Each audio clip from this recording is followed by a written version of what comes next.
Chào mừng các bạn đến với Gina kể chuyện. Hôm nay, mình sẽ kể cho các bạn nghe một câu chuyện ngôn tình đầy cảm xúc, Hoa tím nở rộ của tác giả Châu Khang. Một cuộc hôn nhân không giấy tờ, một người chồng phản bội và một cú điện thoại định mệnh đã thay đổi tất cả. Liệu Dư San sẽ mãi chìm trong bóng tối của tình yêu đơn phương, hay một ánh hoàng hôn rực rỡ sẽ dẫn cô đến bến bờ hạnh phúc? Đừng rời mắt, vì câu chuyện này còn nhiều bí mật đang chờ bạn khám phá. Chương 1, đêm dài lắm mộng.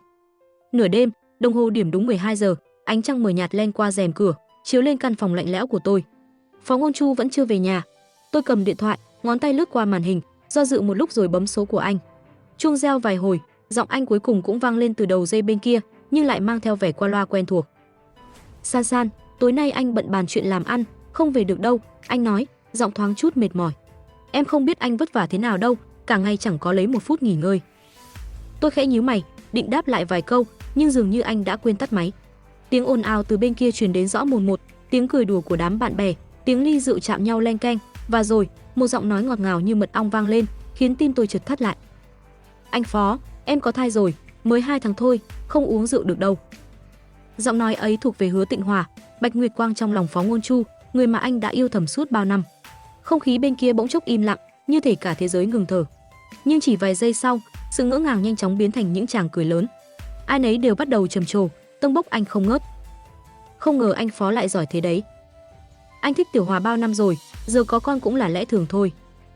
Nhưng mà vợ anh ở nhà biết chuyện này, liệu có giận không? Phó Ngôn Chu cười nhạt, giọng điệu thản nhiên như chẳng có gì đáng bận tâm.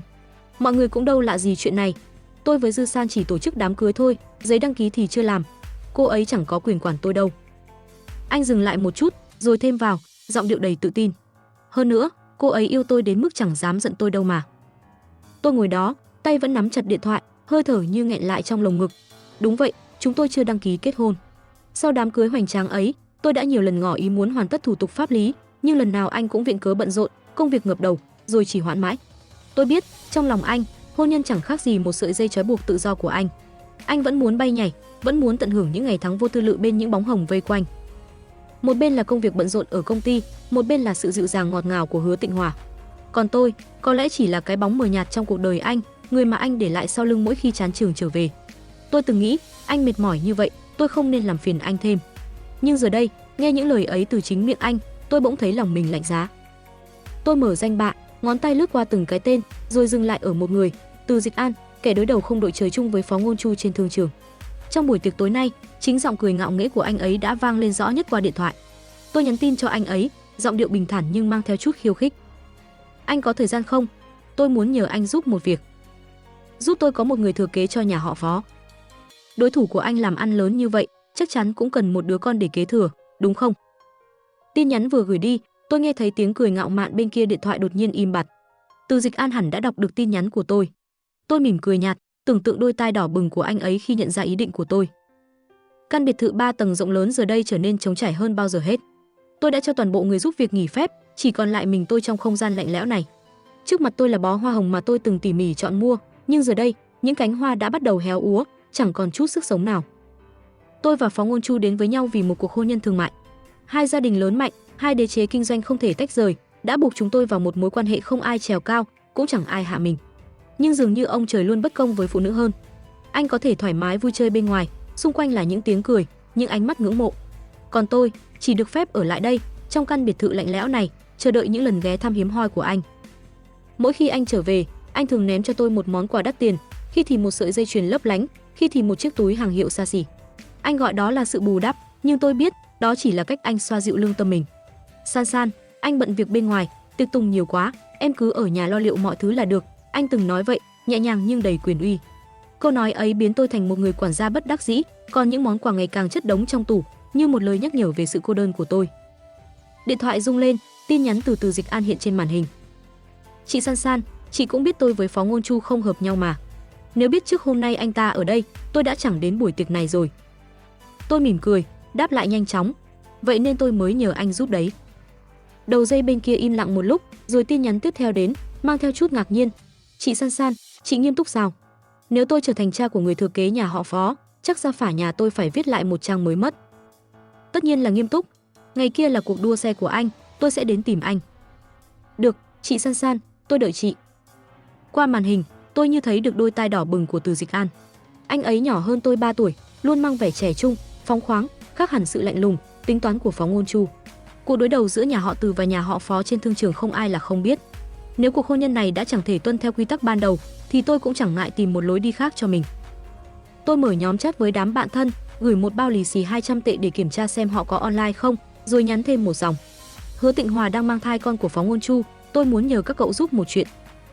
Chỉ vài giây sau, cả nhóm bùng nổ như xác chết sống lại. Tĩnh tĩnh, 200 tệ thôi sao nổi, cậu định nhờ tụi này xử cô ta với giá rẻ thế à? Việc lớn vậy, ít nhất phải 300 tệ chứ. Văn Văn, cô ta là Bạch Nguyệt Quang của Phó Ngôn Chu đấy, phải tăng giá lên, 500 tệ nhé. Lệ Lệ, dạo này mình thiếu tiền, 200 tệ cũng được, mình nhận vụ này. Các cậu đừng tranh với mình. Tôi bật cười trước sự nhiệt tình của họ. Lệ Lệ gần đây đang điên cuồng mua sắm để tích điểm đổi chiếc túi Hermes Himalayan Birkin. Cô ấy mua đủ thứ, từ thắt lưng, khăn giấy, đến cả vỉ đập dùi và chổi sắt, khiến nhà đầy đồ linh tinh. Giờ nghèo đến mức 200 tệ cũng không bỏ qua. Tôi nhắn lại, giọng điệu trêu chọc. Mình chỉ nhờ các cậu tìm giúp thông tin về xe phân khối lớn thôi, các cậu nghĩ gì mà căng thẳng thế. Sáng hôm sau, gần trưa Phó Ngôn Chu mới lái xe về nhà. Anh xoa trán, trông có vẻ mệt mỏi, nhưng vẫn cố nở nụ cười quen thuộc. San San, đi với anh về nhà một chuyến nhé. Hôm nay là sinh nhật bố anh, chỉ tụ tập gia đình thôi. Tôi gật đầu, bước ra xe, nhưng khi vừa mở cửa ghế phụ, tôi sững người. Hứa Tịnh Hòa đã ngồi đó, an vị như một nữ hoàng, không chút ý định nhường chỗ. Cô ấy đặt tay lên bụng phẳng lì, giọng nói nhỏ nhẹ nhưng đầy khiêu khích. Chị San San, bụng em dạo này không thoải mái, nên ngồi ghế phụ cho tiện. Ánh mắt cô ấy lướt qua tôi, rồi dừng lại ở Phó Ngôn Chu, mang theo những tín hiệu mà chỉ hai người họ hiểu.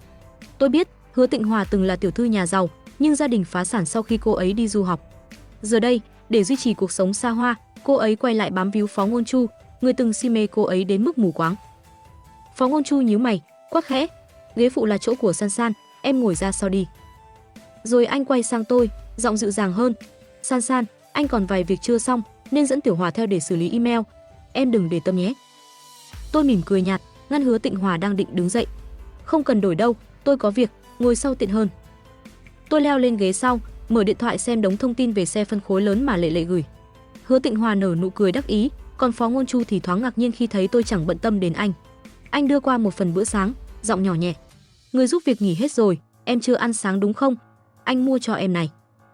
Tôi ăn rồi, không cần đâu, tôi đáp, mắt vẫn dán vào màn hình. Sáng nay, tôi đã nhắn tin cho Từ Dịch An, than thở rằng không có bữa sáng. Chưa đầy 1 phút sau, anh ấy đã gửi người mang đến một phần sandwich bò phô mai thơm ngon, khiến tôi no đến giờ. Trước khi xuống xe, tôi quay sang anh, giọng điệu bình thản. Chiếc Maybach này bẩn quá rồi, trong 3 ngày nhớ xử lý sạch sẽ, rồi đổi xe mới nhé. Tính vào sổ sách nhà họ Phó.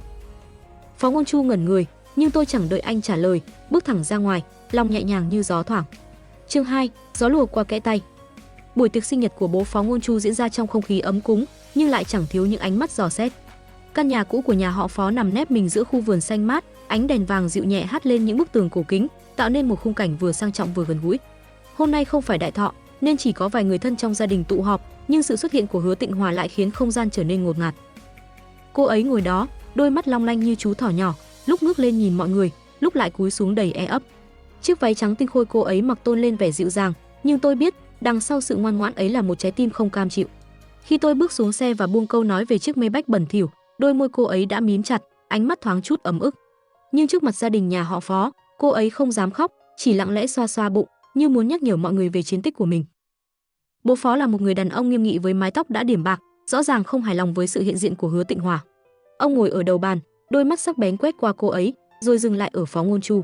Ngôn Chu, đừng chỉ lo ăn, gắp đồ cho San San nữa đi, ông lên tiếng, giọng trầm nhưng đầy uy quyền. Đây là bữa tiệc gia đình, sau này đừng dẫn mấy người không liên quan vào nhà nữa. Lời nói ấy như một mũi dao đâm thẳng vào lòng tự trọng của Hứa Tịnh Hòa. Đôi mắt cô ấy ngân ngấn nước, bàn tay run run đặt trên bụng, nhưng cô ấy vẫn cố cắn môi, không dám phản bác. Phó Ngôn Chu khựng lại, chiếc đũa trên tay thoáng dừng giữa không trung. Anh liếc sang tôi, rồi vội vàng gắp một đĩa pudding xoài đặt trước mặt tôi, giọng dịu dàng. San San, em thử món này đi, ngon lắm đấy. Tôi nhìn đĩa pudding vàng óng ánh, khẽ mỉm cười, nhưng đáp lại bằng giọng điệu bình thản. Tôi dị ứng với xoài. Không khí trên bàn ăn lập tức rơi vào im lặng. Mọi ánh mắt đổ dồn về phía tôi, rồi lại chuyển sang Phó Ngôn Chu. Anh ngượng ngùng cười trừ, đặt đĩa pudding sang một bên, như thể muốn xóa đi khoảnh khắc lúng túng ấy. Để phá vỡ bầu không khí, mẹ Phó lên tiếng, giọng đùa vui. Ngôn Chu này, con với San San kết hôn cũng được 1 năm rồi, bao giờ thì tính chuyện có con đây. Tôi khẽ nhấp một ngụm nước, ánh mắt lướt qua Phó Ngôn Chu. Anh vội đáp, giọng thoáng chút hoảng hốt. Mẹ à, chúng con chưa vội đâu, mọi người cứ đợi thêm một thời gian đi. Nhưng tôi không để anh kéo dài sự mập mờ ấy. Tôi đặt ly nước xuống, nhìn thẳng vào mắt mẹ Phó, rồi nói chậm rãi. 3 tháng nữa con có thể mang thai, sang năm đầu xuân là sinh được rồi ạ. Phó Ngôn Chu quay sang tôi, sắc mặt lập tức thay đổi. Đôi mắt anh tối lại, như thể vừa nghe phải một điều gì đó không thể tin nổi. Nhưng tôi chẳng quan tâm. Trong đầu tôi lúc này chỉ có hình ảnh một người trẻ trung, khỏe khoắn, với nụ cười rạng rỡ và đôi mắt sáng ngời, Từ Dịch An. Tôi đã tính toán rất kỹ. Năm nay tôi 28 tuổi, độ tuổi hoàn hảo để sinh con. Công việc ở công ty nhà họ Dư cũng đã ổn định, không còn khiến tôi phải lao tâm khổ tứ. Đây chính là thời điểm thích hợp nhất. Sau bữa tiệc, khi mọi người đã rời bàn ăn, Phó Ngôn Chu kéo tôi lên phòng làm việc trên tầng 2. Cánh cửa vừa đóng lại, anh lập tức bộc phát. Dư San, em làm vậy có ý nghĩa gì chứ? Anh bận rộn bay khắp nơi vì công việc, vậy mà em lại cố tình khiến anh mất mặt trước bố mẹ. Tôi đứng đó, đối diện với ánh mắt giận dữ của anh, nhưng trong lòng lại chẳng chút dao động. Anh tức giận chỉ vì tôi nhắc đến chuyện có con mà không hỏi ý anh trước. Nhưng tôi đâu có nói nhất định phải sinh con với anh. Anh tự cho rằng tôi vẫn là cô gái ngoan ngoãn, sẵn sàng chờ đợi anh bất kể anh làm gì. Thật nực cười. Đúng lúc ấy, Hứa Tịnh Hòa đẩy cửa bước vào, vẻ mặt lo lắng. Phó tổng, chị San San, hai người đừng cãi nhau nữa. Cô ấy chưa kịp dứt lời, tôi đã vung tay, một cái tát vang lên giòn giã. Tiếng bốp ấy khiến cả căn phòng chìm vào im lặng. Hứa Tịnh Hòa bị lực đánh xoay người, ngã nhào vào bàn làm việc. Một bể cá thủy tinh trên bàn vỡ tan, mảnh vụn văng khắp sàn. Cô ấy ôm tay, máu rỉ ra từ ngón tay, nhưng vẫn không quên che bụng, đôi mắt ngấn lệ nhìn tôi đầy oán hận. Tôi nhếch môi, cô ấy thông minh đấy, giữa đống đồ cổ vô giá trong phòng, lại chọn đúng cái bể cá rẻ tiền nhất để ngã vào. Phó Ngôn Chu lao tới, lo lắng đỡ cô ấy dậy, rồi quay sang quát tôi. Dư San, em nhìn lại mình đi, em đúng là một người phụ nữ điên rồ không ai hiểu nổi. Hứa Tịnh Hòa khóc nức nở, ôm bụng. Phó tổng, bụng em đau quá. Anh bế cô ấy lên, ánh mắt lạnh lùng nhìn tôi. Dư San, anh vốn định mai dẫn em đi xem phim, nhưng em làm anh thất vọng quá. Nếu em vẫn muốn cùng anh đi đăng ký kết hôn, ngày mai phải đích thân xin lỗi Tiểu Hòa. Tôi nhún vai, đáp lại không chút do dự. Mai tôi bận rồi. Anh ngẩn người, nhưng chẳng nói thêm gì, bế Hứa Tịnh Hòa rời khỏi phòng. Cánh cửa khép lại, để lại tôi trong không gian tĩnh lặng. Tôi chẳng buồn nghĩ nhiều, mở điện thoại, nhắn tin cho Từ Dịch An. Mai tôi đến xem anh đua xe nhé. Sáng hôm sau, mặt trời vừa ló dạng, Từ Dịch An đã đứng sẵn trước một chiếc xe phân khối lớn màu tím đỏ rực rỡ. Anh tháo mũ bảo hiểm, mái tóc mềm mại bay nhẹ trong gió, nụ cười tươi tắn như ánh nắng ban mai. Nhìn thấy tôi, anh vẫy tay, giọng đầy phấn khích. Chị San San, đến đây đi. Hôm nay em sẽ đưa chị về đích đầu tiên. Xung quanh anh là nhóm bạn đua xe, những chàng trai trẻ trung, năng động. Họ trầm trồ khi thấy tôi bước tới, vài người còn trêu chọc. Từ ca, từ đâu ra một cô chị xinh đẹp thế này mà tụi em chưa biết? Chắc là tình chị em sâu đậm lắm đây. Chị ơi, chị có bạn trai chưa? Tôi mặc một chiếc váy dài màu tím đậm, tóc xoăn nhẹ buông xuống ngang eo, bước đi thong thả giữa những ánh mắt tò mò. Từ Dịch An đưa tôi một chiếc mũ bảo hiểm màu hồng, nhưng tôi lắc đầu. Tôi thích màu đen. Anh lập tức đổi cho tôi một chiếc khác, cười toe toét. Chị San San đúng là có gu thật. Con đường đua nằm giữa những ngọn núi xanh mướt, gió mát lành thổi qua, mang theo hương thơm của cỏ cây. Tôi ngồi sau lưng anh, đôi tay ôm chặt eo anh. Cơ thể Từ Dịch An rắn chắc, tràn đầy sức sống, thoang thoảng mùi hương vani nhẹ nhàng. Chiếc xe lao vun vút trên đường, tiếng động cơ gầm vang hòa cùng nhịp tim đập mạnh mẽ của anh, khiến lòng tôi bỗng dâng lên một cảm giác tự do lạ lùng. Điện thoại trong túi rung lên, tôi lặng lẽ rút ra xem. Tin nhắn từ Phó Ngôn Chu hiện lên, giọng điệu đầy khó chịu. Dư San, tôi đã nhịn em hết lần này đến lần khác vì chuyện em xúc phạm Tiểu Hòa. Giờ em còn dám đánh cô ấy trước mặt tôi. Hôm nay em phải xin lỗi cô ấy, nếu không, đừng mong tôi đi đăng ký kết hôn với em. Tôi nhếch môi, chẳng buồn trả lời. Anh nghĩ tôi yêu anh đến mức phải quỵ lụy vì một tờ giấy kết hôn sao? Anh nhầm rồi. Mỗi đêm anh không về, tôi đều âm thầm tính toán cách lấy lại từng phần lợi ích mà anh đang nắm giữ. Hôn nhân với tôi không phải là một sợi dây để trói buộc ai đó, mà là một bàn cờ, và tôi sẽ là người chơi cuối cùng. Thấy tôi lơ đãng, Từ Dịch An nhẹ nhàng đạp phanh, quán tính khiến tôi áp sát vào lưng anh hơn. Anh quay đầu, giọng đùa vui. Chị San San, chị ôm em sát thế này mà còn không tập trung, có phải chị không thích em không? Tôi bật cười, véo nhẹ mà anh. Làm sao không thích được? Anh đáng yêu thế này cơ mà. Anh đỏ mặt, đôi tai bừng lên như hai ngọn lửa nhỏ. Dưới ánh hoàng hôn nhạt dần, bóng cây lay động trong sắc xuân tươi thắm, tôi bỗng thấy lòng mình nhẹ nhàng hơn bao giờ hết. Có lẽ, con đường tôi chọn hôm nay không phải là một sai lầm. Chương 3, dưới ánh hoàng hôn. Con đường đua trải dài giữa những ngọn núi xanh mướt, ánh hoàng hôn nhuộm vàng cả một góc trời, hắt lên chiếc xe phân khối lớn màu tím đỏ của Từ Dịch An. Anh vẫn say sưa kể về niềm đam mê của mình, giọng nói tràn đầy nhiệt huyết. Chị San San, chiếc xe này là tâm huyết của em đấy. Động cơ 4 xi lanh thẳng hàng, làm mát bằng chất lỏng, thân xe thì em tự độ để giảm lực cản gió. Chị thấy màu tím này có đẹp không? Hiếm gara nào pha được màu hoàn hảo thế này đâu.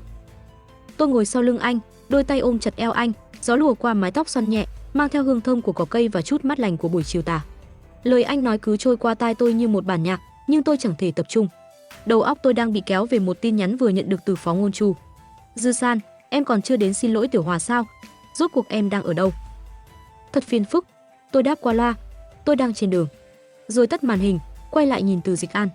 Nhưng anh vẫn mải mê kể, từ ống xả, độ trơn của thân xe, cho đến diện tích tiếp xúc của lốp với mặt đường. Tôi không chịu nổi nữa, nhưng người tới, đặt một nụ hôn lên đôi môi đỏ ửng của anh. Đôi mắt anh mở to, gương mặt lập tức bừng lên như ngọn lửa, câu ống xả độ vừa định thốt ra bị nuốt ngược trở lại.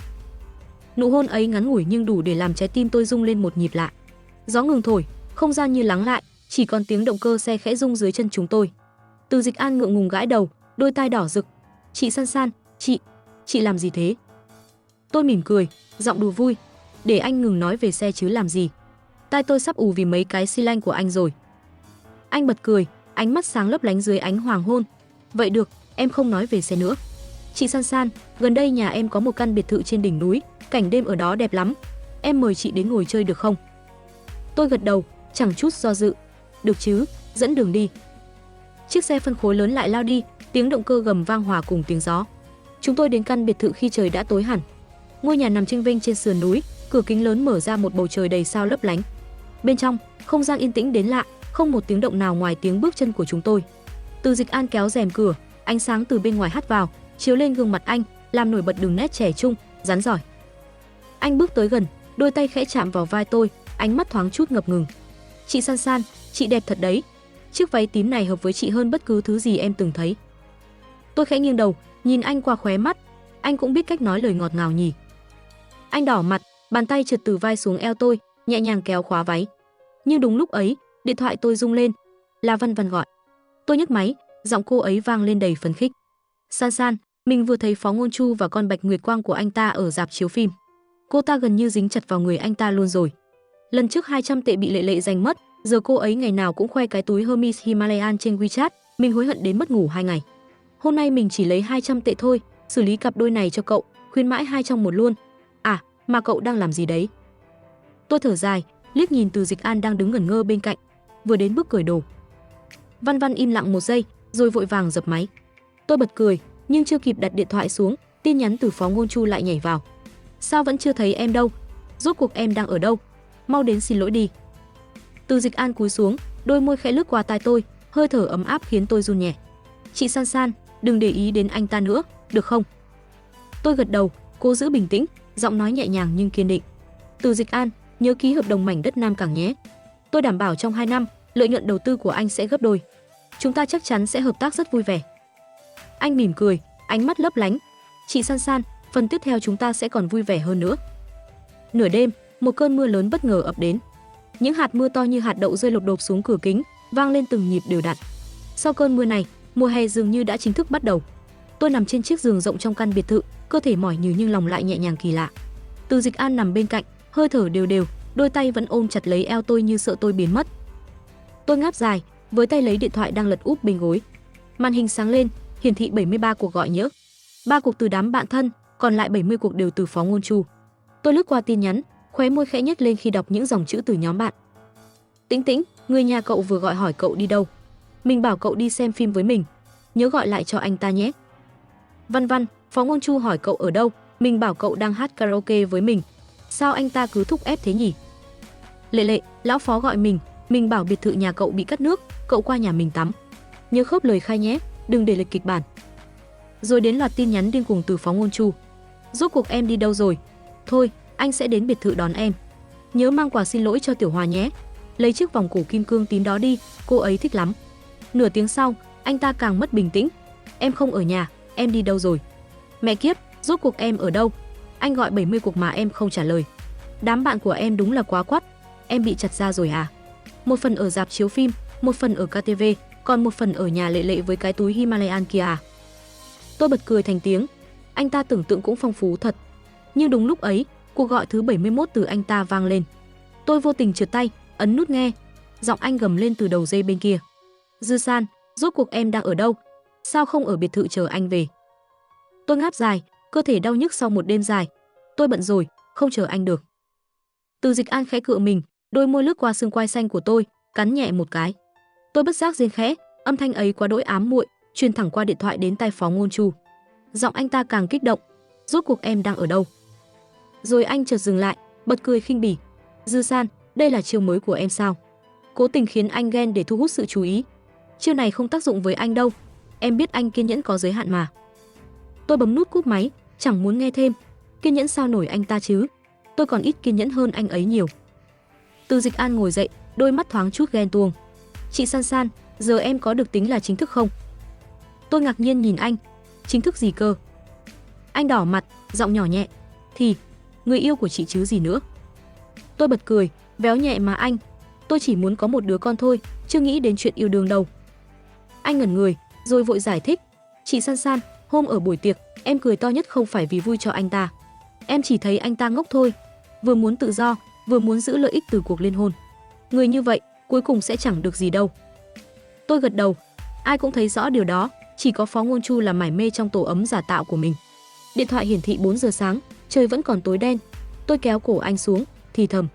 Làm phiền anh thêm 3 phút nữa nhé, tôi muốn lần này thật sự mang thai. Từ Dịch An sáng mắt lên, giọng điệu kiêu ngạo. 3 phút. Chị San San, chị coi thường lòng tự trọng của em quá rồi. Ngày mai cứ chờ đấy. Anh kéo tôi vào lòng, hơi thở ấm áp phả vào tai tôi. Chị San San, lý do Phó Ngôn Chu quên tắt điện thoại hôm đó là vì bạn thân của em ngồi cạnh anh ta. Hắn cố tình làm rơi điện thoại, rồi nhặt lên khóa màn hình, khiến anh ta tưởng cuộc gọi đã kết thúc. Em đã dùng hết mọi chiêu để giúp chị rồi đấy. Tôi khựng lại, rồi cười khẽ. Vậy sao? Anh gật đầu, ánh mắt sáng rực. Vậy nên, chị San San, chúng ta nhanh chóng đi đăng ký kết hôn thôi. Chương 4, đường xa. Chiều tối, tôi lê bước về căn biệt thự 3 tầng, cơ thể mệt mỏi như vừa trải qua một cơn bão. Ánh đèn vàng từ cổng hắt lên lối đi, nhưng không đủ xua tan cái lạnh lẽo bao trùm không gian. Cánh cửa vừa mở ra, tôi đã thấy Phó Ngôn Chu ngồi trên ghế sofa trong phòng khách. Hai quầng thâm đậm dưới mắt anh như minh chứng cho một đêm không ngủ, sàn nhà rải rác tàn thuốc, mùi khói thoảng trong không khí. Anh ngẩng lên nhìn tôi, đôi mắt đỏ ngầu bùng lên ngọn lửa giận dữ. Dư San, rốt cuộc em đã đi đâu? Tôi ngáp dài, chẳng buồn để tâm đến giọng điệu gay gắt của anh, chọn đại một lý do trong số những lời đám bạn thân đã bịa ra. Qua nhà Lệ Lệ tắm. Anh hừ lạnh, ánh mắt đầy khinh miệt. Dư San, mấy chiêu muốn bắt thì phải thả này xưa như trái đất rồi. Bây giờ em mới học cách chơi, cũng quá kém giá trị đi. Tôi im lặng, bước qua anh để lên phòng. Thật ra, tôi chẳng có ý định chơi trò gì với anh cả. Tôi chỉ mệt, chỉ muốn nằm xuống và ngủ một giấc thật sâu. Nhưng Phó Ngôn Chu không chịu buông tha, anh đứng dậy, giọng nói trầm xuống, mang theo chút áp lực. Tiểu Hòa phải khâu hơn 20 mũi, tối qua anh dỗ cô ấy cả đêm mới ngủ được. Nếu không phải em đẩy cô ấy đâu phải chịu khổ như vậy. Dư San, em nhất định phải xin lỗi cô ấy. Nếu không, chuyện đăng ký kết hôn của chúng ta sẽ chẳng bao giờ thành hiện thực. Tôi dừng bước, quay lại nhìn anh. Lời cuối cùng của anh khiến tôi bật cười khẽ. Được thôi, vậy thì không đăng ký nữa. Phó Ngôn Chu ngẩn người, như không tin vào tai mình. Nhưng tôi chẳng giải thích thêm, chỉ lặng lẽ bước lên cầu thang. Tối qua, Từ Dịch An đã kiên quyết đến cùng, ép tôi đồng ý chuyện đăng ký kết hôn trong 1 phút bốc đồng. Anh ấy còn bắt tôi thề rằng vài ngày tới sẽ cùng anh ấy đến cục dân chính, sợ tôi đổi ý. Tài sản dưới tên tôi đã được công chứng từ lâu, anh ấy chẳng thể lấy được gì. Nhưng Từ Dịch An lại hào phóng chuyển 5% cổ phần nhà họ Từ sang tên tôi, nói đó là tiền bảo đảm cho con cái sau này. Cổ phần ấy nóng bỏng trong tay tôi, còn hơn cả lời hứa hẹn từ Phó Ngôn Chu. Anh hét lên sau lưng tôi, giọng đầy tức giận. Được lắm, được lắm, được lắm. Nếu em không xin lỗi, anh sẽ dẫn Tiểu Hòa đi châu Âu chơi 1 tháng cho khuây khỏa. Chuyện đăng ký kết hôn, để sau hãy nói. Tôi quay đầu, ánh mắt sáng lên. Nếu vậy, chúc hai người chơi vui nhé. Phó Ngôn Chu sững sờ, nhưng tôi chẳng đợi anh phản ứng, bước thẳng vào phòng và đóng cửa lại. Anh đi châu Âu, chẳng phải là cơ hội trời ban sao? Tôi đang lo không biết làm thế nào để tách dần tài sản chung giữa hai nhà, giờ anh tự nguyện rời đi, để lại khoảng trống cho tôi hành động. Sáng hôm sau, bầu trời trong xanh, nắng vàng rực rỡ. Tôi đứng trước cục dân chính, tay trong tay với Từ Dịch An. Anh mặc một chiếc áo sơ mi trắng đơn giản, nhưng vẫn toát lên vẻ trẻ trung, phóng khoáng. Hai cuốn sổ đỏ tươi được trao tận tay chúng tôi chỉ sau 10 phút, nhanh đến mức tôi còn chưa kịp cảm nhận hết ý nghĩa của khoảnh khắc này. Từ Dịch An nắm tay tôi, ánh mắt lấp lánh. Chị San San, giờ chị chính thức là vợ em rồi đấy. Tôi mỉm cười, khẽ siết tay anh. Ừ, chính thức rồi. Trong khi đó, tại sân bay, Phó Ngôn Chu ôm Hứa Tịnh Hòa bước lên máy bay. Anh thỉnh thoảng rút điện thoại ra kiểm tra, chờ đợi một tin nhắn cầu hòa từ tôi. Nhưng màn hình vẫn trống rỗng, không một thông báo nào. Anh gọi cho một người bạn, giọng đầy lo lắng. Tiểu Lâm, sao cô ấy vẫn chưa nhắn tin cầu hòa? Tôi sắp lên máy bay rồi đây. Giọng Tiểu Lâm vang lên từ đầu dây bên kia, đầy tự tin. Bình tĩnh nào, Phó Tổng. Phụ nữ đều thế, càng chiều thì càng làm càn. Cứ để cô ấy lo lắng một thời gian, đến lúc hoảng loạn, cô ấy sẽ nhượng bộ tất cả. Khi anh từ châu Âu về, Dư San chắc chắn sẽ khóc lóc cầu xin anh tha thứ. Tin tôi đi, chiêu này chưa bao giờ thất bại. Phó Ngôn Chu gật gù, tâm trạng khá lên đôi chút. Anh bước lên khoang máy bay, mang theo niềm tin rằng tôi sẽ sớm quay về bên anh. Nhưng anh không biết, ngay lúc này, tôi đang cùng Từ Dịch An lên kế hoạch cho một chuyến đi khác, sang châu Âu, thử váy cưới. Những con phố cổ kính ở châu Âu hiện lên trước mắt tôi như một bức tranh. Những tòa lâu đài huyền bí nép mình bên dòng sông lặng lẽ, người dân thong thả dạo bước với nụ cười trên môi. Tôi đứng trong một tiệm váy cưới xa hoa, mặc chiếc váy màu tím đậm mà mình yêu thích nhất. Khi bước ra khỏi phòng thử đồ, ánh mắt kinh ngạc của nhân viên cửa hàng khiến tôi khẽ mỉm cười. Họ thật lòng khen ngợi. Cô Dư, cô đẹp như một nàng công chúa trong truyện cổ tích vậy. Tôi đứng trước gương, ngắm mình từ mọi góc độ. Chiếc váy ôm sát cơ thể, tôn lên đường nét thanh thoát, màu tím sâu thẳm làm nổi bật làn da trắng ngần. Từ Dịch An đứng sau lưng tôi, đôi tay khẽ đặt lên vai, thì thầm. Chị San San, em nói rồi mà, màu tím sinh ra là để dành cho chị. Tôi quay lại, nhìn vào đôi mắt sáng ngời của anh. Anh lúc nào cũng biết cách làm tôi vui. Chúng tôi rời tiệm váy cưới, tay trong tay bước ra góc phố. Nhưng vừa đi được vài bước, tôi bất ngờ dừng lại. Trước mặt tôi là hai bóng dáng quen thuộc, Phó Ngôn Chu và Hứa Tịnh Hòa. Gần một tháng không gặp, anh trông chẳng thoải mái như tôi tưởng. Giữa hàng lông mày là sự căng thẳng, bực dọc, còn Hứa Tịnh Hòa bám lấy tay anh, ánh mắt đầy vẻ làm nũng. Phó Ngôn Chu lấy điện thoại ra, gọi cho ai đó, mở loa ngoài. Tiểu Lâm, Dư San dạo này làm gì vậy? Giọng Tiểu Lâm vang lên, thoáng chút ngập ngừng. Tôi làm sao biết được? Dạo này không thấy cô ấy trong hội đâu. Mà nói thật, ngay cả Từ Tổng cũng mất hút, hẹn không được luôn. Khuôn mặt Phó Ngôn Chu tối sầm lại. Đã gần một tháng mà Dư San không liên lạc với tôi một lần nào. Tiểu Lâm cười lớn, cô an ủi. Phó Tổng, đây chỉ là chiêu trò của phụ nữ thôi. Cô ấy giả vờ không quan tâm để kéo anh quay lại. Mấy cô bạn gái của tôi cũng toàn dùng chiêu này. Phó Ngôn Chu gật gù, nhưng lần này anh chỉ tin được 3 phần. Hứa Tịnh Hòa níu tay anh, giọng ngọt ngào. Phó Tổng, em còn muốn chơi thêm vài ngày nữa. Nhưng anh nghiêm giọng, gạt đi. Chơi bời gì nữa, mai về nước ngay. Hai người họ dần khuất xa, còn tôi đứng đó, khẽ mỉm cười. Điện thoại rung lên, tin nhắn từ Tĩnh Tĩnh hiện trên màn hình. Dư San, trời ơi, cậu xem mình chụp được gì này. Kèm theo là vài tấm ảnh Phó Ngôn Chu và Hứa Tịnh Hòa hôn nhau trên đường phố Pháp. Họ trông như một cặp đôi đắm chìm trong tình yêu, chẳng quan tâm đến ánh mắt người xung quanh. Tĩnh Tĩnh nhắn tiếp, chỉ cần 200 tệ, mình giúp cậu bóc phốt cặp đôi này trên mạng ngay. Ha ha ha, cuối cùng cũng đến lượt mình kiếm được 200 tệ này rồi. Tôi bật cười, trả lời ngắn gọn, được, làm đi. Ngày tôi về nước, tin tức Phó Ngôn Chu, tổng giám đốc tập đoàn Phó Thị ngoại tình leo lên top tìm kiếm. Giá cổ phiếu công ty rớt thảm hại chỉ trong một đêm.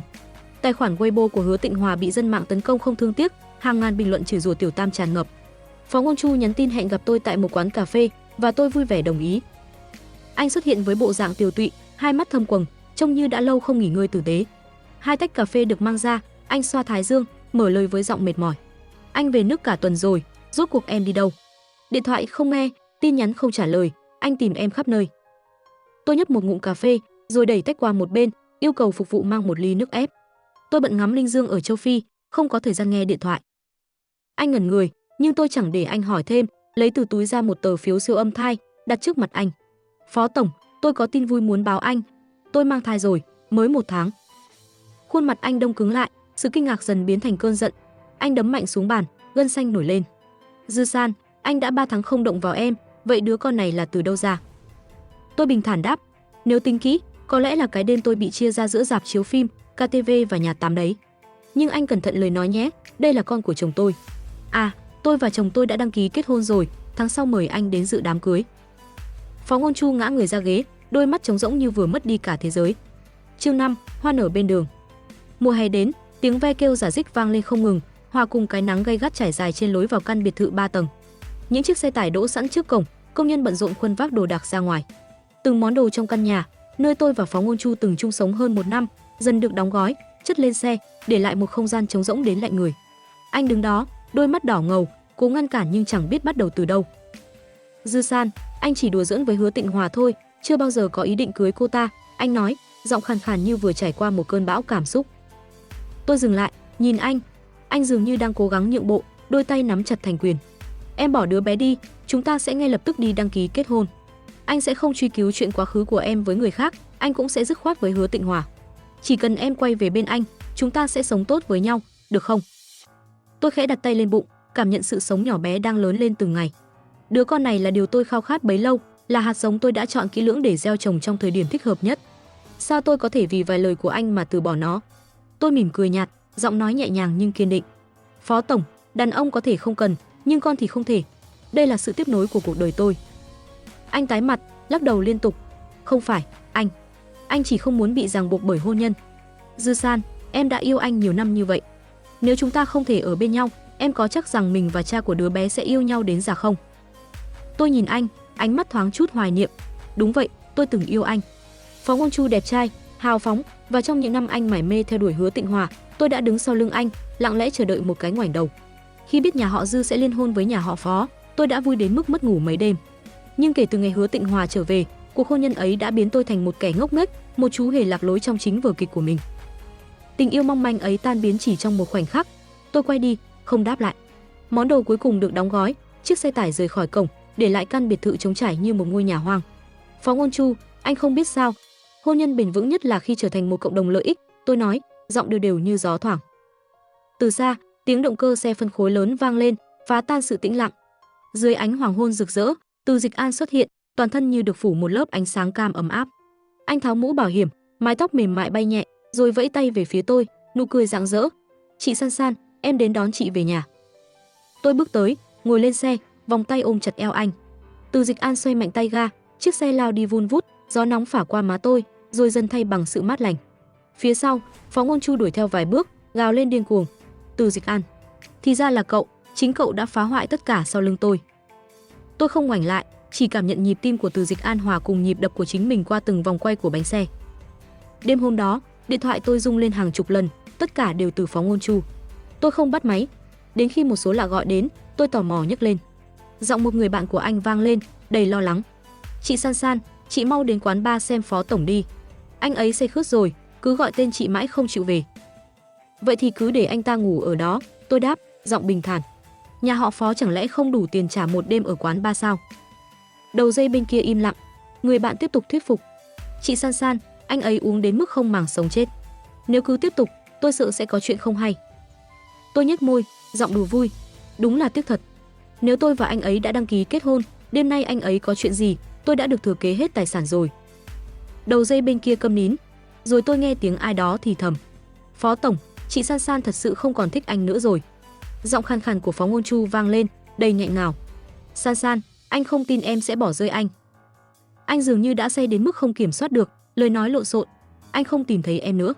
Trước đây, dù anh về trễ thế nào, em cũng để lại một ngọn đèn trong biệt thự. Bây giờ biệt thự không có em, anh đã gõ cửa vài căn nhà đứng tên em, nhưng chẳng ai trả lời. Anh gọi cho 3 người bạn của em, một người nói em đang xem phim, một người bảo em đi hát karaoke, người còn lại nói em đang tắm. Các cô ấy quá đáng thật, đến lý do cũng lười nghĩ, toàn dùng lại mấy cái cớ cũ. Tôi bật cười thành tiếng, rồi tắt máy. Anh ta đúng là biết cách làm tôi vui, dù chỉ là vô tình. Tôi định yên tĩnh xem danh sách khách mời cho lễ cưới, nhưng nửa tiếng sau, chuông cửa biệt thự vang lên. Mưa mùa hè rơi ào ạt, từng giọt nước đập mạnh vào cửa kính. Tôi mở cửa, thấy Phó Ngôn Chu đứng đó, toàn thân ướt sũng, tóc dính chặt vào trán. Khi nhìn thấy tôi, đôi mắt anh sáng lên tia hy vọng mong manh. San San, về nhà với anh đi. Đây không phải nhà của tôi đáp, giọng lạnh nhạt. Từ Dịch An xuất hiện sau lưng tôi, khuôn mặt lạnh lùng, tay cầm 2 cuốn sổ đỏ tươi. Phó tổng, nhìn cho rõ đi. San San giờ là vợ hợp pháp của tôi. Cô ấy không ở nhà tôi, chẳng lẽ lại ở nhà anh sao? Lửa giận trong mắt Phó Ngôn Chu bùng lên, anh lao tới, tung một cú đấm về phía Từ Dịch An. Nhà họ Từ các người đã đối đầu với chúng tôi trong kinh doanh thì thôi, giờ còn dám cướp vợ tôi. Từ Dịch An né cú đấm một cách dễ dàng, rồi phản đòn, đẩy anh ngã xuống đất. Tôi vội can ngăn, không muốn mọi chuyện đi quá xa, rồi quay sang Phó Ngôn Chu, giọng kiên quyết. Tôi đã kết hôn rồi, Phó tổng, từ nay anh đừng tìm tôi nữa. Nhưng anh không từ bỏ, gào lên trong tuyệt vọng. San San, em nghĩ Từ Dịch An thật sự yêu em sao? Đêm đó khi em gọi cho anh, chính hắn đã cố ý làm rơi điện thoại để em nghe thấy mọi chuyện. Hắn đã có ý đồ từ đầu. Tôi liếc anh, ánh mắt khinh miệt. Ồ, vậy khi anh vui vẻ với Tiểu Tam trên giường, là hắn đẩy anh sao? Phó Ngôn Chu ngã quỵ, không còn sức phản kháng. Trước khi đóng cửa, anh ôm đầu, lẩm bẩm trong đau khổ. San San, nếu lúc trước chúng ta đăng ký kết hôn, liệu mọi thứ có khác không? Tôi suy nghĩ một lúc, rồi đáp nghiêm túc. Đúng vậy, chắc chắn sẽ khác. Nếu lúc đó chúng ta đã đăng ký, thì giờ Từ Dịch An đã là cha của người thừa kế nhà họ Phó. Chuyện vẻ vang thế này, nhà họ Từ chắc chắn sẽ dành cho anh ấy một trang riêng trong gia phả. Tiếc thật, giấc mơ ấy tan biến chỉ vì anh không chịu đăng ký với tôi. Cánh cửa đóng sầm lại, chia chúng tôi thành hai thế giới. Từ Dịch An lo lắng nhìn tôi, sợ tôi hiểu lầm. Chị San San, em không cố ý lừa chị. Em thật sự yêu chị. Em chỉ muốn chị thấy rõ bộ mặt của anh ta thôi. Anh rút điện thoại, cho tôi xem đoạn chat trong nhóm bạn của mình, từ 1 tháng trước. Từ Dịch An, tôi thích Dư San lâu rồi, các cậu có chưa nào giúp tôi không? Tào Tử, tôi nhớ cô ấy với Phó Tổng chưa đăng ký kết hôn mà. Lão Ngụy, 100 tệ phí công, tôi tổ chức một buổi tiệc, làm rơi điện thoại để cô ấy nghe rõ bộ mặt thật của anh ta. Cơ hội cho Từ ca đây. Tiểu Lâm, tôi cũng lấy 100 tệ, thuyết phục anh ta đi chỗ khác, để Từ ca vào cuộc. Tôi bật cười, tắt điện thoại. Hóa ra đám bạn của anh chỉ cần 100 tệ là làm được việc lớn. Nhóm bạn tôi còn đòi tận 200 tệ cơ. Từ Dịch An đỏ mặt, ôm tôi vào lòng. Chị San San, chỉ cần chị vui, 100 hay 200 tệ, em cũng sẵn sàng chi. Chương 6, hoa tím nở rộ. Chiếc váy cưới màu tím đậm được gửi từ châu Âu đến tay tôi vào một buổi sáng mùa hè dịu dàng. Nắng vàng nhạt len qua cửa sổ, chiếu lên lớp vải lụa mềm mại, làm nổi bật những đường thêu tinh xảo. Tôi đứng trước gương lớn trong tiệm váy cưới, đôi tay khẽ vuốt ve từng nếp vải, cảm nhận sự nhẹ nhàng mà nó mang lại. Văn Văn, Lệ Lệ và Tĩnh Tĩnh vây quanh tôi, không ngớt lời trầm trồ. San San, cậu đẹp quá. Văn Văn reo lên, đôi mắt sáng lấp lánh. Màu tím này đúng là sinh ra để dành cho cậu. Lệ Lệ gật đầu, tay cầm chiếc túi Hermes Himalayan mới toanh, cười rạng rỡ. Nhìn cậu thế này, mình thấy đám cưới của cậu chắc chắn sẽ là sự kiện hot nhất năm nay. Tĩnh Tĩnh thì nghiêng đầu, đùa vui. Từ Dịch An đúng là có mắt nhìn. Màu tím hợp với cậu hơn cả màu hồng cậu mặc lần cưới trước. Tôi mỉm cười, ánh mắt lướt qua hình ảnh mình trong gương. Chiếc váy ôm sát cơ thể, tôn lên đường nét thanh thoát, màu tím sâu thẳm như một lời tuyên ngôn về sự tự do và hạnh phúc mà tôi đã chọn. Đúng như Từ Dịch An từng nói, màu tím là màu của tôi, không phải sự ngoan ngoãn của hồng phấn, mà là sự kiêu sa và mạnh mẽ. Một nhân viên của tiệm váy cưới bước tới, ghé tai tôi thì thầm: "Cô Dư, bên ngoài có người tìm cô." Tôi gật đầu, thay đồ xong rồi bước ra. Hứa Tịnh Hòa đứng đó, dáng vẻ tiều tụy đến mức tôi suýt không nhận ra. Mái tóc cô ấy rối bù, đôi môi nhợt nhạt, bụng vốn nên tròn trịa vì thai 4 tháng giờ lại phẳng lì. Cô ấy nhìn tôi, ánh mắt đỏ rực những tia máu, rồi dừng lại ở chiếc dây chuyền kim cương tím trên cổ tôi, món trang sức mà Phó Ngôn Chu từng bảo tôi mang đi làm quà xin lỗi cô ấy. Văn Văn lập tức chắn trước mặt tôi, giọng lạnh lùng: "Cô đến đây làm gì?" Hứa Tịnh Hòa không đáp, chỉ hét lên, giọng khàn khàn đầy oán hận: "Cô có biết không, tôi đã mang thai rồi." Tôi nhún vai, đùa vui: "Không phải tôi làm đâu." Văn Văn, Lệ Lệ và Tĩnh Tĩnh đồng thanh: "Cũng không phải bọn tôi." Gương mặt Hứa Tịnh Hòa vặn vẹo, cô ấy tiếp tục: "Tuần trước, đứa bé của tôi mất rồi." Tôi đặt tay lên bụng mình, thở phào: "May quá, con tôi vẫn còn." Ba cô bạn thân của tôi cũng lo lắng, đồng thanh: "Thật may là con của San San vẫn an toàn." Hứa Tịnh Hòa kể lại câu chuyện của mình, giọng run run. Cô ấy đã dùng cái thai để ép cưới Phó Ngôn Chu, mơ về một cuộc sống phú bà trong nhà họ Phó. Nhưng trong một lần cãi vã, anh ta mắng cô ấy, rồi trong cơn giận dữ đẩy cô ấy ngã. Đứa bé không giữ được, giấc mộng giàu sang tan biến, để lại cô ấy với nỗi đau và sự căm hận. Cô ấy nhìn tôi, ánh mắt bừng lên ngọn lửa. Cô có biết Phó Ngôn Chu thích tôi bao nhiêu năm không? Cô có biết anh ấy vui thế nào khi tôi đồng ý ở bên anh ấy không? Nếu không phải cô xen vào, anh ấy đã cưới tôi từ lâu rồi. Tôi kiên nhẫn đưa cô ấy một ly nước ấm, giọng bình thản: "Tôi rời khỏi anh ta lâu rồi. Anh ta không cưới cô nghĩ là do tôi sao? Bạch Nguyệt Quang gì chứ, khi tất cả chi phí của cô đều dựa vào anh ta, thì cô chỉ là một con chim hoàng yến trong lồng mà thôi." Hứa Tịnh Hòa run lên, nhưng không phản bác được. Cô ấy quay đi, bóng dáng gầy guộc dần khuất sau cánh cửa.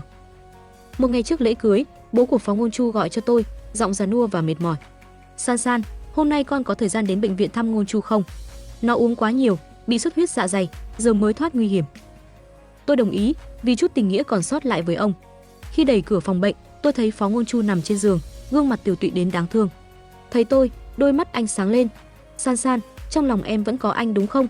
Nên em mới đến thăm anh." Nhưng khi Từ Dịch An bước vào sau tôi, lời anh nghẹn lại: "Từ Dịch An, cậu đến đây làm gì?" Từ Dịch An vòng tay ôm eo tôi, giọng nhẹ nhàng: "Vợ tôi đi đâu, tôi đương nhiên phải theo đến đó. Chúng tôi là vợ chồng hợp pháp, được luật pháp công nhận." Anh rút 2 cuốn sổ đỏ ra, giơ trước mặt Phó Ngôn Chu như một lời khẳng định. Anh ta run rẩy, đôi môi mấp máy: San San, anh cũng có thể cho em tờ giấy kết hôn đó mà. Chỉ cần em ly hôn với cậu ta, chúng ta sẽ đi đăng ký ngay. Tôi lắc đầu, đặt một xấp tài liệu lên bàn. Phó tổng, tờ giấy kết hôn của anh, hãy để dành cho người có duyên hơn. Mảnh đất Nam Cảng vốn định hợp tác với nhà họ Phó, nhưng giờ tôi đã là người nhà họ Từ, nên dự án này sẽ thuộc về nhà họ Từ. Tôi đến đây chỉ để thông báo thôi. Mặt anh trắng bệch.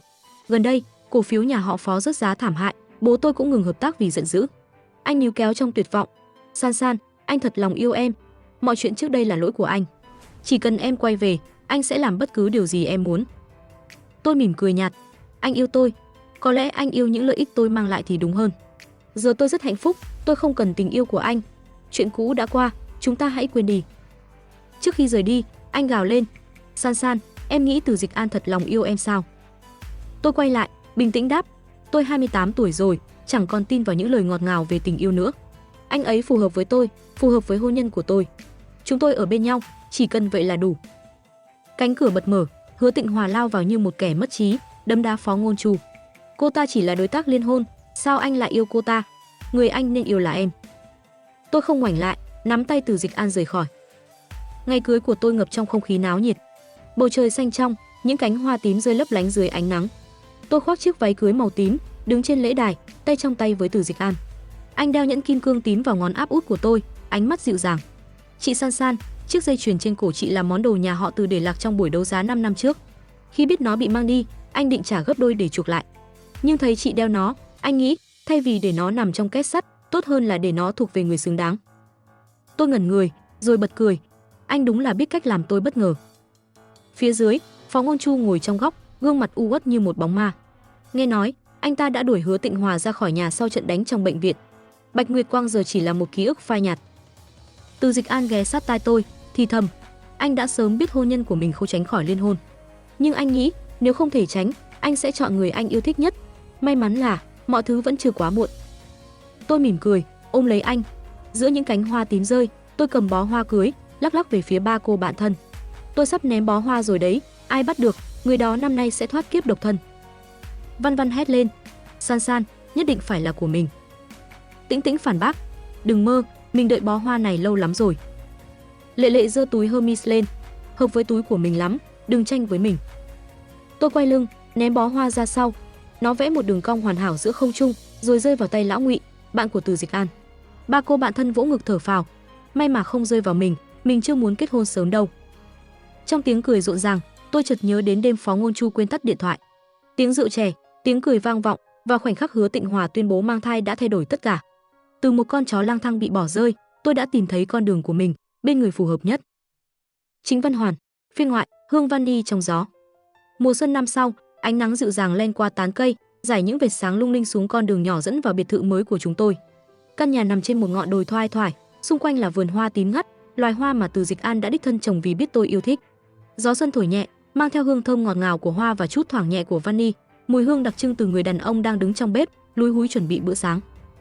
Tôi ngồi trên sofa, tay ôm chiếc bụng đã tròn trịa 7 tháng, lặng lẽ ngắm Từ Dịch An qua khung cửa kính. Anh mặc một chiếc tạp dề màu xám, mái tóc mềm mại hơi rối vì vừa ngủ dậy, đôi tay thoăn thoắt cắt bánh mì và phết phô mai. Mùi sandwich bò phô mai thơm lừng lan tỏa khắp căn phòng, khiến tôi không khỏi nuốt nước miếng. Từ ngày mang thai, tôi đặc biệt thích món này, và Từ Dịch An đã tự học cách làm để chiều tôi mỗi sáng. Chị San San, xong rồi đây. Anh quay lại, nở nụ cười rạng rỡ, bưng khay thức ăn đặt trước mặt tôi. Hôm nay em thêm chút rau cải để bổ sung vitamin cho bảo bối nhỏ, chị thấy thế nào? Tôi nhớn mày, giả vờ nghiêm túc. Anh làm thế này mỗi ngày, không sợ tôi ăn chán sao? Anh ngồi xuống cạnh tôi, ánh mắt sáng lấp lánh. Chán sao nổi, chỉ cần chị thích, em sẵn sàng làm cả đời. Với lại, bảo bối nhỏ trong bụng cũng thích mà, đúng không? Anh cúi xuống, áp tai vào bụng tôi, giọng đùa vui. Nào, con nói gì đi, có thích sandwich của bố không? Tôi bật cười, véo nhẹ mà anh ngốc thật đấy, con còn chưa ra đời, làm sao nói được. Từ Dịch An ngẩng lên, giả vờ phụng phịu. Chị San San, chị lại bắt nạt em rồi. Em là chồng chị, là bố của con, chị phải dịu dàng với em một chút chứ. Tôi nhấp một ngụm nước cam anh chuẩn bị, mỉm cười. Được rồi, chồng ngoan, chị sẽ dịu dàng hơn. Anh đỏ mặt, đôi tai bừng lên như hai ngọn lửa nhỏ, thói quen mà tôi luôn thấy đáng yêu kể từ ngày đầu gặp anh. Cuộc sống sau hôn nhân với Từ Dịch An không giống những gì tôi từng tưởng tượng khi còn ở bên Phó Ngôn Chu. Không có những đêm chờ đợi trong căn biệt thự lạnh lẽo, không có những món quà đắt tiền để bù đắp sự thờ ơ. Thay vào đó là những ngày bình yên, ấm áp và đôi khi hài hước đến mức tôi phải bật cười thành tiếng. Buổi chiều, nhóm bạn thân của tôi ghé thăm. Văn Văn, Lệ Lệ và Tĩnh Tĩnh bước vào, mang theo một đống quà cho đứa bé sắp chào đời. Lệ Lệ đặt chiếc túi Hermes Himalayan xuống bàn, tự hào khoe. San San, mình mua thêm một cái túi nữa để phối đồ với bảo bối nhỏ nhà cậu. Sau này cậu đẩy xe nôi, mình sẽ đi bên cạnh, hai mẹ con cậu sẽ là tâm điểm của mọi ánh nhìn. Tĩnh Tĩnh liếc cô ấy, giọng trêu chọc. Lệ Lệ, cậu đừng có mơ làm cô bảo mẫu danh giá thế. Bảo bối nhỏ phải gọi mình là cô mới đúng, mình còn chưa có ai tranh giành đây này. Văn Văn chen vào, tay cầm một hộp bánh ngọt. Thôi đi, hai cậu đừng tranh nữa. Mình mới là cô số 1, vì mình đã hứa với San San sẽ làm bánh cưới cho con bé sau này. Tôi bật cười, xua tay. Các cậu đừng vội, con tôi còn chưa ra đời mà đã bị các cậu lên kế hoạch cả đời rồi. Từ Dịch An từ bếp bước ra, bưng một khay nước ép trái cây, cười toe toét. Mấy chị đừng lo, bảo bối nhỏ nhà em sẽ có đủ cô để yêu thương. Nhưng mà, em là bố, em vẫn là người quan trọng nhất, đúng không chị San San? Ba cô bạn đồng thanh ồ lên, rồi quay sang chiều anh. Văn Văn chống cằm, giả vờ nghiêm túc. Từ ca, cậu đúng là biết cách lấy lòng vợ nhỉ? Có cần tụi này dạy thêm vài chiêu không? Từ Dịch An đỏ mặt, gãi đầu. Không cần đâu, em tự học được mà. Chị San San thích em thế này là đủ rồi. Tôi nhìn anh, lòng ấm áp lạ thường. Dù đã kết hôn gần 1 năm, anh vẫn giữ được sự trẻ trung, nhiệt tình của ngày đầu gặp gỡ. Chiếc xe phân khối lớn màu tím đỏ giờ được cất trong gara, nhường chỗ cho một chiếc xe gia đình rộng rãi. Nhưng anh vẫn thường xuyên kể tôi nghe về những ngày đua xe, như một cách để giữ lại chút ký ức tuổi trẻ. Đêm đến, khi ánh trăng treo lơ lửng giữa bầu trời, tôi và Từ Dịch An ngồi trên ban công, ngắm nhìn vườn hoa tím dưới ánh sáng bạc. Anh vòng tay ôm tôi từ phía sau, cầm tựa lên vai tôi, giọng thì thầm. Chị San San, chị có bao giờ nghĩ chúng ta sẽ hạnh phúc thế này không? Tôi nghiêng đầu, nhìn vào đôi mắt sáng ngời của anh. Trước đây thì không. Nhưng từ khi gặp anh, tôi bắt đầu tin rằng hạnh phúc không phải là điều xa xỉ. Anh mỉm cười, siết chặt tay tôi. Em cũng vậy. Lúc đầu, em chỉ muốn giúp chị thoát khỏi anh ta, nhưng càng ở bên chị, em càng nhận ra chị là người em muốn ở bên cả đời. Tôi khẽ cười, nhớ lại đêm định mệnh ấy, khi Phó Ngôn Chu quên tắt điện thoại và giọng cười ngạo nghễ của Từ Dịch An vang lên, kéo tôi ra khỏi vực thẳm. Anh biết không, nếu không có cú điện thoại ấy, có lẽ tôi vẫn đang chờ đợi một người không bao giờ quay đầu. Từ Dịch An lắc đầu, giọng kiên định. Không đâu, chị San San. Dù không có cú điện thoại đó, em cũng sẽ tìm cách để chị nhìn thấy em. Em thích chị từ lần đầu gặp ở đám cưới của anh ta. Chị mặc chiếc váy đuôi cá màu hồng, đẹp như một nàng tiên lạc xuống trần gian. Nhưng em biết, chị hợp với màu tím hơn, và em muốn là người mang màu tím ấy đến cho chị. Tôi ngẩn người, rồi bật cười. Anh đúng là ngọt ngào quá mức cần thiết đấy. Anh đỏ mặt, cúi xuống hôn nhẹ lên trán tôi. Chỉ với chị thôi. Em muốn bảo bối nhỏ sau này cũng được thừa hưởng sự ngọt ngào của bố. Đúng lúc ấy, điện thoại tôi rung lên. Là tin nhắn từ Tĩnh Tĩnh. San San, mình vừa thấy Phó Ngôn Chu trên phố. Anh ta tiều tụy lắm, đi cùng một cô gái lạ, nhưng trông chẳng hạnh phúc gì. Cậu có muốn mình chụp ảnh gửi cậu không? Chỉ 200 tệ thôi. Tôi bật cười, trả lời ngắn gọn. Không cần đâu, mình không quan tâm nữa. Từ Dịch An nhìn tôi, tò mò. Ai nhắn gì mà chị cười vui thế? Tôi đặt điện thoại xuống, tựa đầu vào vai anh.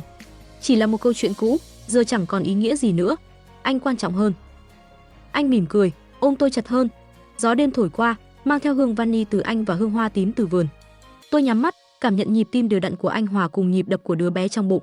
Cuộc sống này, hóa ra lại đơn giản và ngọt ngào hơn tôi từng nghĩ.